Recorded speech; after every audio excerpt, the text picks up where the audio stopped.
Here are some activities that could be used for students with social communication disorder. The first would be social scripts. This is a prompting strategy that helps teach children social interactions. Scripts are given for students to follow to explicitly state how the student needs to interact. These could be handed out as cue cards when necessary, or they could be attached to the student's desk. As the student learns the social skills and becomes more adept, these interactions will eventually be faded out slowly. Typically, the teacher will start with picture cues. For example, if the student is not greeting others, hand them the cue, and when they do not, and eventually fade out the cues as the student begins greeting without the script.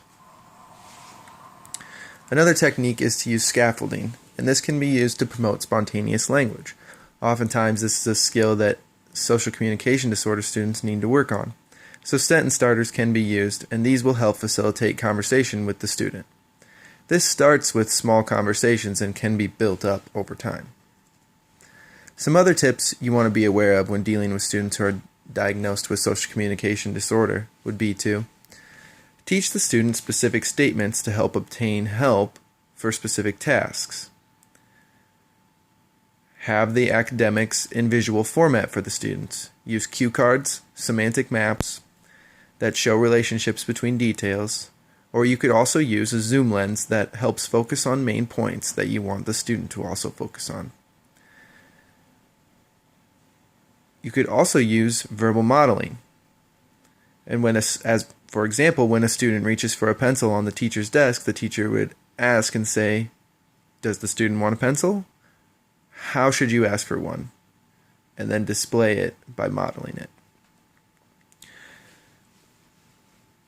The teacher will also need to explain direct, literal language rather than metaphors, idioms, and puns. These students tend to think more concrete and less abstract. In addition to the spoken or written word use pictures to enhance communication to understand the tasks and sequences for these students. Allow for extra time for the student to process information and respond before repeating a phrase or question. Also, create situations to help motivate language use and structure them so that this language becomes helpful.